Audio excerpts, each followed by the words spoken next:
Hi, I'm Dr. Donnie Hutchinson, and thank you for allowing me to share with you the proactive behavioral health. Proactive behavioral health. I call it the upstream work-life balance approach. And I equate it to a life raft going down the stream, if you will. And there are two paths. We have the upstream and the downstream. Now, the upstream is the work-life balance path, and I'm going to come back to that because we know the downstream path pretty darn well. And it's the work-life balance imbalance path. And what that is, it's about failing to maintain your work-life balance and also your self-care, effective self-care habits and routines. It leads you down an unhealthy path. And when you think about it, we start a career, oftentimes single, and then as we float along in our career, we're starting out, we add some folks to it, to our life raft, if you will, right? We get married, we start having children, and then we come to a decision point, a fork in the stream. Now, there's the upstream approach, which is the proactive approach, and then there is the downstream approach here. And what happens is on the upstream approach, we have workshops, like some of you may have attended some of my work-life balance workshops. We have wellness apps, we have coaching over here, but the idea is to do this here, to be proactive in your hole patching, because if you think of a raft, right, you're banging along, you're hitting rocks. And that's what happens in real life, isn't it? We start getting issues happening, whether it's our physical health, our mental health, our family health. And the idea is to fix the small holes, right, in our physical health, mental, social, spiritual health, because we want to sail down, right? We want to float down this upstream and have a beautiful career, be very successful in all areas of our life, our mind, body, and spirit, our family, and our work. And one day retire into this beautiful sunset, right? And enjoy the journey along that path. However, as we know it, reality today, our current reality is that many firefighters go the downstream approach.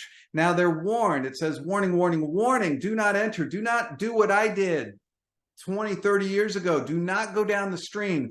Do not ignore the holes that you're getting along the way. When you go on a critical incident and peer support comes in, do not ignore talking to them, work with them, get some help. But oftentimes things get ignored. As we know, the average firefighter gains 3 pounds per year. Over time, that builds up. It's ignoring the 3 pounds each year, isn't it? Those are some examples. Or if you're starting to have a few arguments, let's start fixing it now. Let's not ignoring it at home, right? Let's work on our family relationships. But what happens in this downstream approach, we know it all too well, is that they ignore the holes. It starts getting bigger, more rocky, and they go down over a waterfall, and perhaps they can tumble out, or the firefighter tumbles out, and they have a post-traumatic stress event. Now, there are some great tools out there. One, I have Struggle Well, for example, they're in that post-traumatic growth work that they do. And it's to help people in this midstream, if you will, climb up the ladder back to the upstream and being proactive.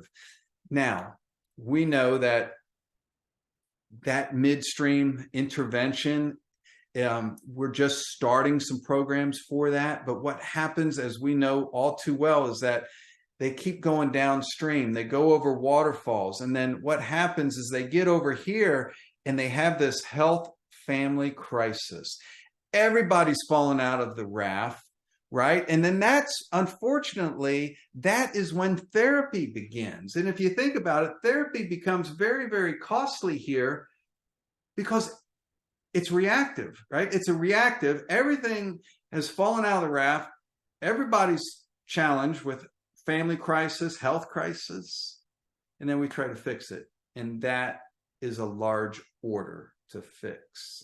So again, I'm talking about being on the proactive side and give firefighters tools and education on a continuous loop so that they can work and keep proactive behavioral health top of mind. Now, one of the things that I would like really quickly just share with you, if you will, is that there is a spot for for peer support. And I have the big peer support, the PS is here. This is where they are operating today. This is how they got their start, their charter. It was to help people that are suffering.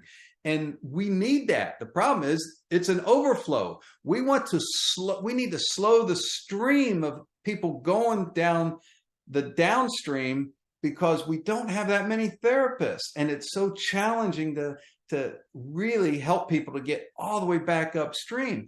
So couldn't you imagine if we actually trained up peer support in proactive behavioral health, and we give them tools in their toolbox, educational materials, weekly educational materials, workshops, apps to help them, and to get the conversation going and people really working on their proactive behavioral health.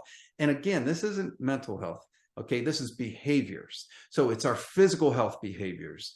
It's our mental health behaviors, the way we think, the way we talk, the way we decompress before we go home, our social behaviors, our spiritual health, our family health, and our work health. So that's what this is about. Now, if you would like some additional information on this, you can reach out to me here at the First Responder Center for Balance and Wellbeing. This is a new organization that is getting started, and we're just trying to get this up off the ground. But there's my email address, Donnie@DonnieHutchinson.com. Thank you, and have a great day.